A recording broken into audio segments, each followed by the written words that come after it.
Well, welcome back to the DCL Podcast, your podcast to cruise a little smarter.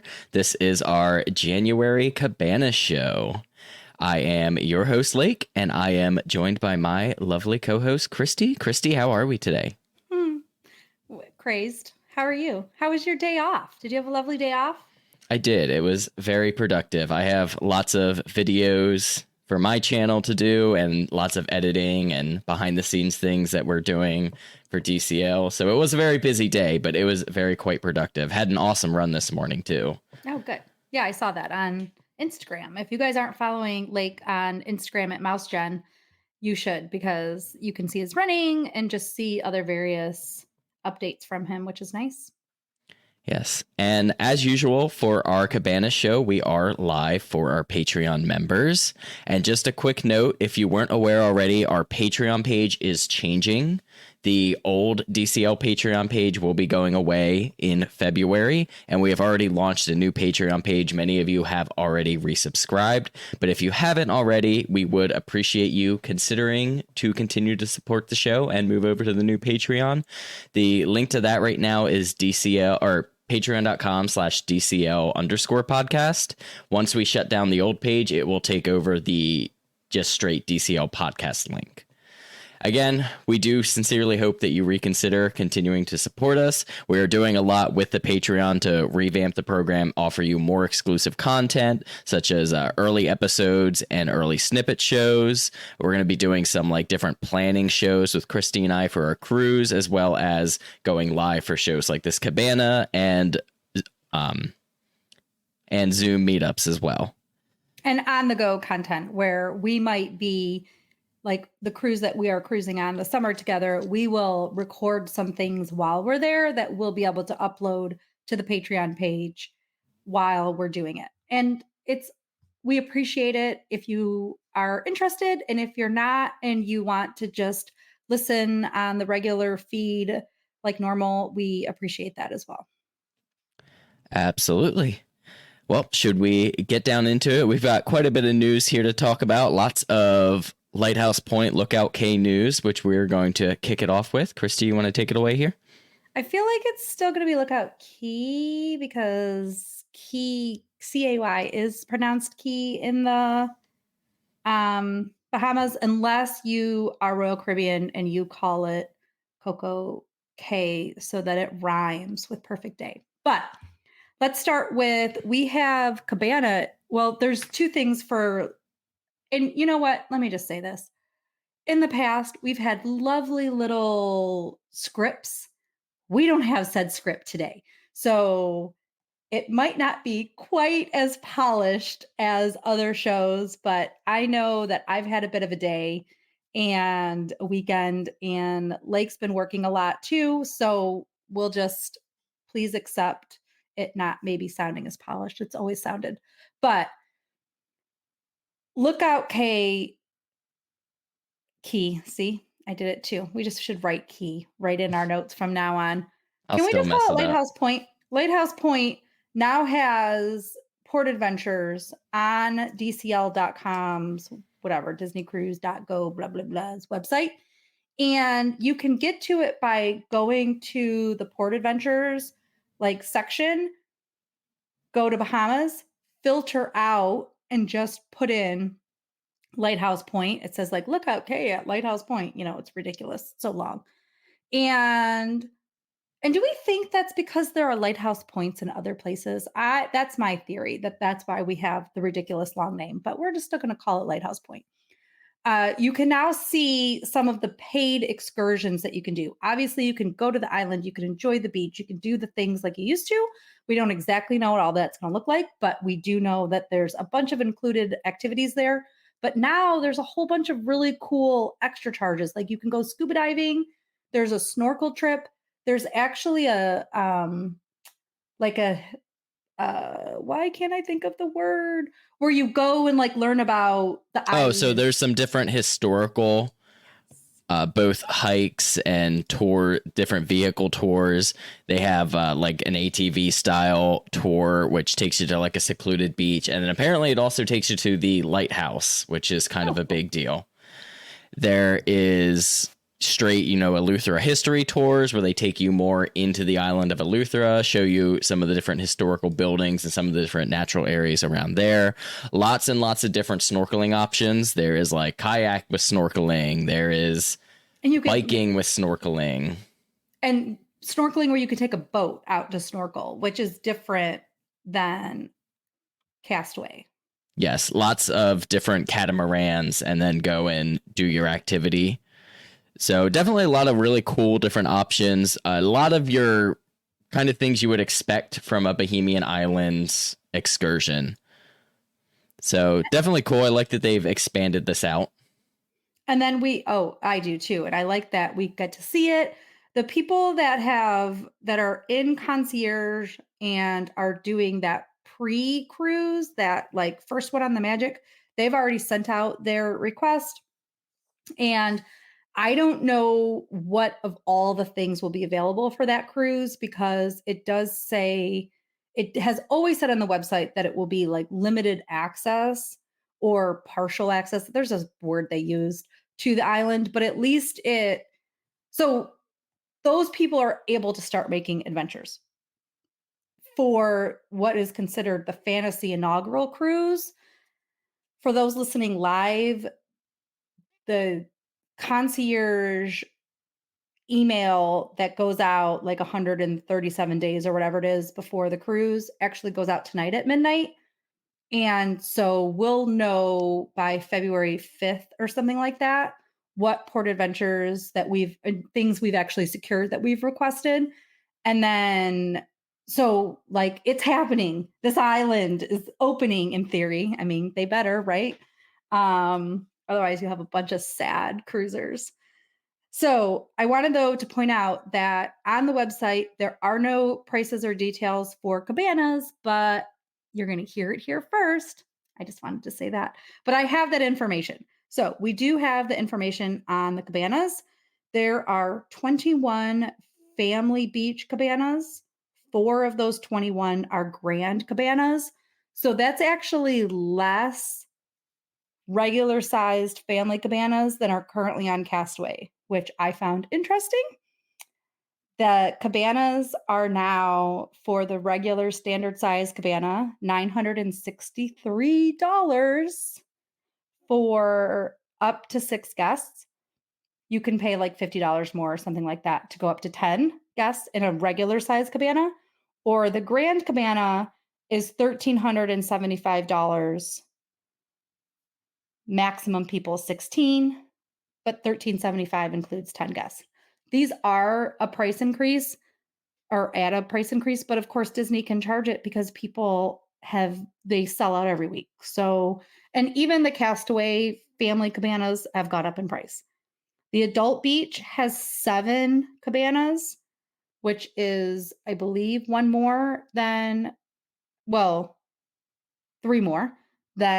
at Castaway now. And just like 2 or 1, whatever. And then 2 of those are grand cabanas. The regular sized adult beach, which we don't know what any of these beaches are called. We don't know any information about the locations of the beach. I did ask today, but the cabanas are $523 for up to 6 guests. And then you pay extra for up to 10. And then the grand cabana at the adult beach is $963 up to 16 guests. So that, I think, is definitely information I hadn't seen anywhere else. I shared it with some travel agents today and actually in our cruise group. So it'll start getting out there, but we're going to try for one. Yeah. Fingers crossed that we can give away our money to sit in a new comfy chair, I guess. I don't know. It's for science. Science, that's right. For the podcast. We're going to do it for you, the listener. So let's hope. That would be my first time in a DCL cabana, though. Oh. Because I've never done it on Castaway. Well, do you want me to try to get it for Castaway, too? If you really want to. I don't know if I want to. We'll talk about that after. You don't have to. All right. Do you want to move on? Yep. Okay, this one is mine too. Steve actually sent us this tip. He said, hey, I can see my last 2 cruise folios on the Disney Cruise website. And this came out a while ago, but I don't actually think we've ever talked about it. But this is for the cruise charges. Remember when they used to put your charges on your stateroom door before the last night? Well, those days are over. Now they do tell you a couple of times to download the statement on the app, but I mean, I'm pretty sure I've only ever done that once of the 11 cruises or something that was available to download because I never remember. So then I have to get back and email them. So as a result of probably 50% of people doing this, they now have it online. So if you go to disneycruise.disney.go.com, longest website address ever, and go to already booked, you can then go from there to see at the very bottom, my cruise history and folio.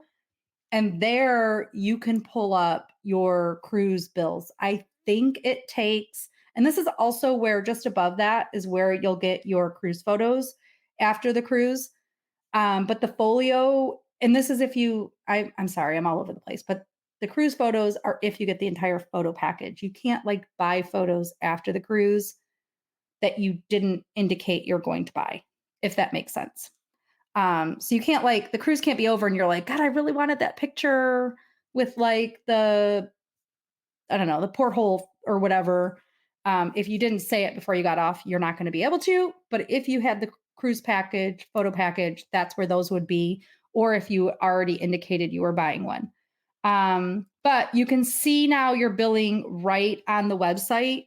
And I have seen it in action. I think like I said, it takes a couple of days for it to show up there, but then you can get your bills. So that should help alleviate that issue. I do like it when the technology works in our favor. For sure. That's definitely a much needed change. Let's go now to the new show that's been officially released. I know it's been a month, I think, since they've talked about this show coming out. But why don't you tell us about the new show on the Disney Treasure? Yeah, so Disney revealed more details about Disney: The Tale of Moana, which will debut exclusively on the Walt Disney Theater aboard the Disney Treasure, with set design and music bursting with elements of Pacific Island culture, which inspires the classic coming-of-age tale. This innovative production will immerse audiences in a transformational adventure across land and sea in the first stage adaptation inspired by the film. Now, there's a whole bunch more to this. I'll give you the TLDR, but basically, first thing is they're actually going to be incorporating puppets into this. And if you look at the first press picture that they give you, there is actually a puppet child Moana. So we will not have adults playing children, it looks like, for that 2 scenes that it's baby Moana in anyways. I mean, Moana is 16 years old or something like that too, right? So maybe we're still having, adults playing teenagers, but it's not the same as an but not baby. An actual baby. And then they do go into detail about this Te Kā puppet they'll be using that is going to transform into the Te Fiti one during the final scenes in the movie, essentially. And then they do give some more details about kind of how they're going to break down the story. And this is going to be very similar to what they did with The Little Mermaid on The Wish, where The Little Mermaid is the town telling the story of The Little Mermaid. And that's why, they can get away with her having feet the whole time, essentially. This is basically the island of Motunui is modern times, it's today. And then the grandma is going to take over the story and narrate the story of Moana, essentially. And then the last thing they kind of made a big deal about is the song Warrior Face is going to debut in this. This was a song that was cut from the movie, but the score is actually still left in the movie. Fun fact. So you can actually hear, it's also, I think, on the deluxe version of the Moana soundtrack. You can hear Lin-Manuel Miranda's telling of it. But that pretty much gives you everything you need to know. They specifically mention that How Far I Go will be in there. And they talk about how they're going to be using projection mapping for some of the scenes as well. And I mean, they're so good at that on the Wish, even when they have different moments of either pixie dust or water moving through to make it seem like that's happening. It's like you're in it. It's amazing. It is very cool. What they did with the Walt Disney Theater on the Wish was very impressive, and this should be equally, if not more, impressive. Yeah. I'm excited about the show. Are you excited about the show? I am. I am really excited about this one, actually. More excited than... Let's see. I'm trying to think. More excited than The Little Mermaid, for sure. Oh, me too. Maybe for The Little Mermaid, though, for me, it might be because I liked the beginning Little Mermaid and like the original. So, yeah. Rachel is saying in our chat that she can't wait for this too. I love that. So yes. Cool. I'm very excited. We need to get you booked on this ship. Yes, we do. Well, I'm hoping that we can all get booked together here, but we're kind of waiting on some releases here to see what our options are. Yeah, so summer 2025 is not out yet. Historically, it has come out actually even as late as April. But, also I feel like Disney does like getting that deposit money early. So, and it's been a minute since we've done a release. So it's like within the next month or two, it should be here. All right. So here we're going to alternate between what I find to be good news and maybe less good news. DCL, the ruin to a term and condition. And I feel like I'm trying to think if it was something that got emailed out or if somebody, because, there are people that are so good at stalking the terms and conditions. They threw in the terms and conditions that if you have not sailed within 5 years, you could lose your Castaway Club status. So I actually went to the website today as I was, after school cuddling Blake, getting ready for the show. And what is interesting is the front page where it talks about the Disney Castaway Club. It's like, we recognize guests that have sailed with us. If you've been on a Disney cruise, you're already a member. It doesn't talk about if you've been on a Disney cruise in the last 5 years. So they didn't change that page. And then even in this frequently asked questions page, it talks about Castaway Club benefits begin once you've completed at least one Disney Cruise Line sailing. Membership levels are based upon how many you've sailed. Again, there's no asterisk, there's no star, there's nothing that says that you could lose your status. If you keep going, though, there is a question that says, how do I become a Castaway Club member? Guests who have completed one eligible cruise automatically qualify. But to remain in the program, Castaway Club members must book or sail on at least one eligible cruise within 5 years of their last Disney voyage.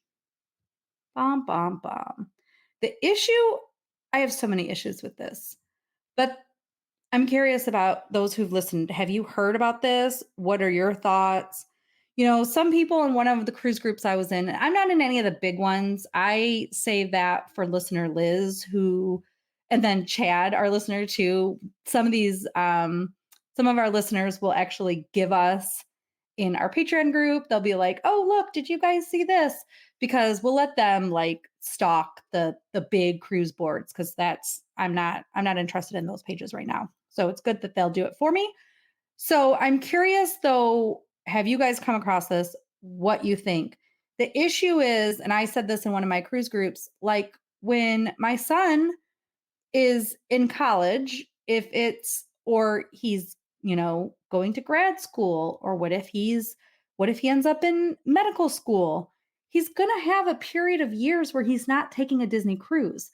And then if he gets out and he's working hard and he can't take the time off, is he going to lose his Pearl status, which he'll have by next year if he doesn't take a cruise within 5 years? Like if he's starting his adult life, we've paid for him to be there and they haven't been all 3-day cruises.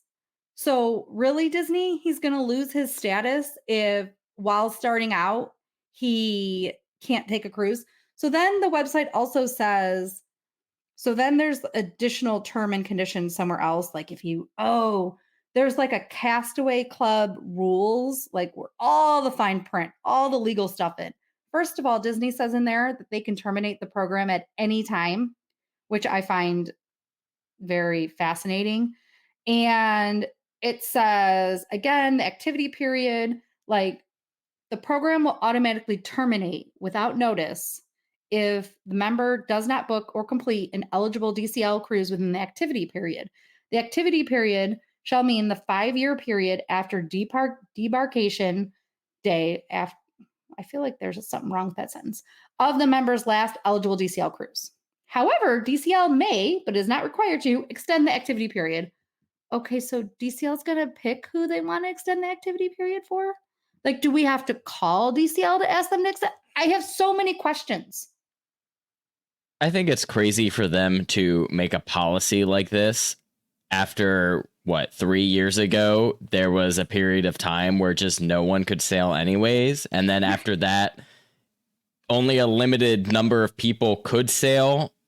And many chose, still not to for whatever personal reason. Right. So for them to start something like this at this time, I think is really dumb. Like, you're almost going to be looking at a page of like, okay, if we do this, this is all the people that we're going to exclude now. Yeah. And that they can do it at their own like whim, basically. And such decisions shall be DCL's sole discretion. I mean, that's a lot. You know, it's also funny in something like rules, regulations, travel agentness, blah, blah, blah.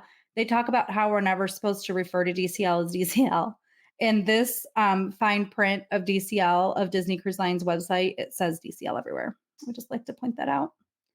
I'd like to point out the inaccuracies and the inconsistencies of Disney. So I'm curious about your thoughts. I am just dumbfounded by this.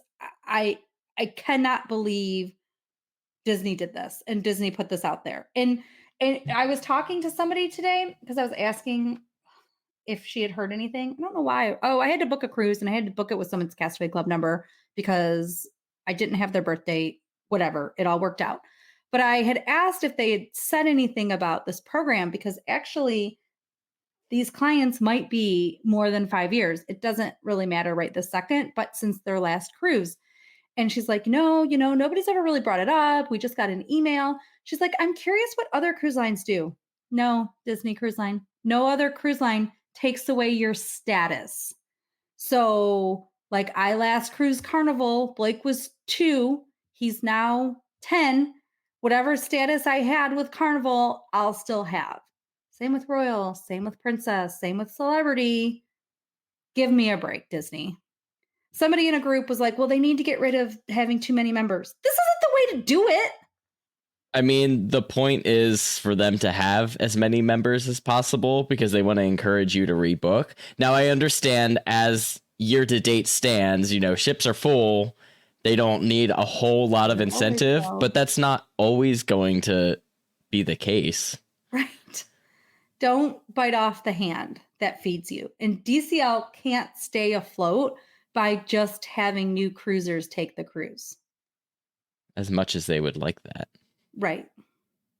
Ugh. Okay, back to something good. Let's go to Lake. Do you want to talk about this one at the bottom? Yeah. So, although I think you are a little bit more passionate about the topic here. There we go. We have new outfits for Minnie and Mickey that are going to premiere at Lighthouse Point. And for our Patreons, it is up on the screen now. But they are just very like Bohemian colored, Bohemian styled outfits. They did have a actual Bohemian designer come in and make these. And they do also note that Donald, Daisy, Goofy, Pluto, Chip, and Dale will also have their own unique outfits to Lighthouse Point. I need a second. And we're sneezing. They're so cute though. Somebody did make a joke in some cruise group that it looks like the like Chiquita Banana like chick is like Minnie's outfit is a bit inspired by her headpiece, which I found it did make me smile. I'm not gonna lie. That commentary. What else you got? I was just trying to fill the time. Like, I like them. I mean, yeah. It'll be cool. You have something exclusive to DCL and to the new island, but I always like a new outfit. Yeah, they always make a, pretty big deal out of the new outfits, especially Minnie. She's so we cool. had the adventurer Minnie outfit as well. And now she gets to like go out and have a day out at the beach and at the shops. That's what she looks like to me. It is still very like beachy, but I feel like it's between Mickey and her, it is a little bit more like styled and dressy than like the Castaway outfits, which is very much like beach day outfits. Yeah, these are like we're at a fine club, like a beach club, and we're going to have lunch or go to some shops and lunch like for the afternoon. Like that type of look for me. Yeah, I would agree with that. Like a fancy outing. Okay, so we haven't talked about this in a Cabanas episode. So I'm going to have one more crabby, Christy's unhappy news story and then we're done with the crabby news stories, just to let everybody know. Disney did officially change the kids club's ages. We had talked about it on the last Cabana show, and then I meant to actually ask Lake to put in a note before we aired that show because it went out to the Patreons and then it was going out to the general feed. In between it going out to Patreons being aired, like when we recorded, and 2 days later when it went out live, Disney officially updated the kids club ages, where now the Oceaneers Club is from ages 3 to 10 and 11 to 14 goes to Edge. And an 11 and 12-year-old can no longer, as of now, go to the Oceaneer Club, which for somebody whose 10-year-old is absolutely in love with the Oceaneers Club. There's plenty of people in other like cruise groups too that have said my kid doesn't want to be in the club anymore. I totally understand. But some people's kids still wanted to be in the club. And at 11, I'm not sure I'm totally comfortable with him without having another kid that we know cruising with them, for him to be running around the ship by himself. He was turning 11 2 days before our next cruise. So he was not going to have a cruise where he could go to Oceaneer Club again, when he should have had 2 more years. So that's a big difference. And obviously by 12, some kids he might not have wanted to spend all of his time in the Oceaneer Club. But I've said before, even Steve's son at 12, his younger one, enjoyed his evening at the Oceaneer Club. Now, he enjoyed the Edge the whole rest of the time and had himself a great time there, but he had a lot of fun at what they had to offer in the club as well. So, makes me crabby. There's always somebody who ruins it for everybody else. That's all I have to say about that. Unfortunately, the case here. I really don't have any personal input that I can give to this. You will, because my kid would have been in that kids club our whole time practically on our fantasy cruise, and now he will not be. He will go there, but to the club. That's fair. We'll put a little pin in that and make sure we circle back to that. But when you're now taking him on the slide, or we can't day drink as much because we have to babysit. He can be my aqueduct buddy. It's okay. He could totally do that. He would love that. All right. And you can still, the one thing I'll point out, one more thing, I guess, on this subject is you can go to the open houses. So like my son or anybody else that has those 11 and 12-year-olds can go to the open house. We have a couple of people that are going to come on and share their stories of when their children started transitioning to the Edge. One client is going to do a trip report with us who just sailed on the Wish, several days after her child just turned 11. So they were forced into the new club situation, and he had a great time. So we will share those stories for those individuals that are like me and are a little bit concerned how it's going to go for their younger 11-year-olds. So I will be interested to record and hear about the feedback from this and how that may change, the dynamic of families, cruises, and children's perspectives of the ship as well. Yeah. I mean, for many people, probably Blake included, like the kids club is a major staple of what they think about when they view the ships. Yeah. And it's not to say that none of us can like be with our own kids. Of course we can. This isn't, and it's not that we are incapable of parenting our children. It's just that that's not exactly what we've signed up for when we had booked some of these cruises. So Disney's policy is always that it can change at any time. This is true. So yay. All right, and we've got one more news detail here to touch on. Yeah, and I think we've mentioned this in passing, but if you have a brand new movie coming out when your cruise is sailing, now this sometimes doesn't work in Europe because sometimes they can't get the movie over there in time. But most of the time, your ship will do a premiere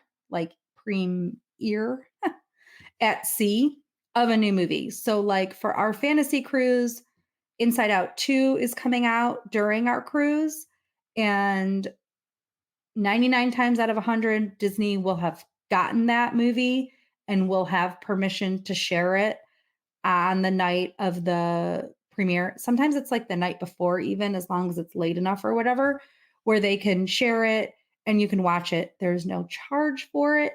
If it's a new movie that has come out and there's enough days left in the cruise and availability of entertainment, they will sometimes play that movie in the Walt Disney Theater. So that's something to keep in mind. Otherwise, they'll play it at times in the little movie theater on the ship. So just something to watch if there is a movie coming out when your cruise is going on. Most of the time, you'll be able to see it on the ship. I'm looking forward to this. This will be the first time that we've had a premiere at sea. The closest we got was, I think it was our honeymoon cruise, or it was the last cruise before the shutdown, was the Captain Marvel had come out like just a few days before. And that was fun because they did premiere that in the Walt Disney Theater. And that was, when Marvel was really peak. So everyone was really excited for it. But this will be our first like actual premiere at sea. Are you going to go? We've already talked about wanting to. Yeah. Cool. It'll kind of all depend on the day and how that pans out. Yeah. Or at least if they have multiple showings, we will at least make sure to see it. I think it's literally the sea day that I think it's supposed to come out, like that last day of the cruise. That would be like a perfect way to kind of end your sailing. Nice premiere at sea, something easy. And I actually wonder if in that case, because it's the last day and with entertainment, if they will put it in the Walt Disney Theater. They probably will. That would be preferred. Mm-hmm. So, yeah, and especially because that theater has so much space. Yeah, they could put that there. So I think that is about all we got for this show. Cabanas episode, which is perfect because I get to go put my kid to bed. Yeah. Well, once again, for our Patreons who got to enjoy this live, thank you all so much for watching, being here, and participating in the chat. And supporting the show. Absolutely. For those that don't, you can join us at DCL or patreon.com, DCL_podcast. And that will switch to DCL Podcast soon, as I said at the top of the show. But I have one more thing. I just think it's cute. And I want to share it with everybody that as some of so when we went live last week with the new Patreon page, as people were signing up, Lake and I were like, oh, so-and-so signed up, and oh, look, so-and-so signed up. And so we would just like text each other, even still as of today, like just happy and kind of in awe and grateful that people are signing up. And so I just want to make sure that you guys know that we appreciate it. And it is really fun to get those messages come through that say somebody new has signed up, or, you know, because most of these people are from, I think, all but one, the original Patreon account. And so it's still, though, a new sign up. It has to be like considered new. So anyway, we're super appreciative. And I just want to make sure that that comes across to the listeners, because it's been so fun to get those messages. Yes. Anyone who, whether you've been an old Patreon member or a new Patreon, has agreed at any point to pledge any amount of money to help support the show is just extremely touching and extremely like humbling. So thank you so much. We do absolutely appreciate it. And you absolutely do help keep the show running and keep the show going as we're going through the expenses that we use to keep everything moving smoothly in the background. It really does help, and we do appreciate it. Yeah, because Steve used to always do that accounting. And, you know, before like staring at the numbers, you just don't know, like, because you think, why it, like, podcasts you can listen to for free on your podcasting app. So it doesn't occur to you that like the email costs money, the website costs money, the uploading it into the websites costs money. The actual, like, there isn't a way to create a free podcast. There's at least some cost that has to occur. And so we've appreciated you guys assisting with that and defraying it. We did get a question just come through. Robert asked, do you have to re-sign up? Yes, you do have to currently re-sign up. As I said, the link right now is patreon.com/DCL_podcast. And once we shut down the old page officially, that will switch back to just DCL Podcast. But for now, that's what we had to do to differentiate them. And when you search them, they both still come up, but the old one says Old DCL Podcast. So don't sign up in that one. So yeah, you can just look for the name. And as long as it doesn't say old, you can always know that you're in the right page. So anyway, thank you guys very much. Absolutely. But that is going to do it for this episode. Again, thank you all so much for being here, and we will see you next time. Bye, guys. Bye, everyone. I did. The DCL Podcast is not affiliated with the Disney Cruise Line, Walt Disney Company, Adventures by Disney, or Run Disney. All of the opinions expressed on our shows are those of the hosts and the guests who appear on the show. If you have any questions about any of these products, please contact the Walt Disney Company.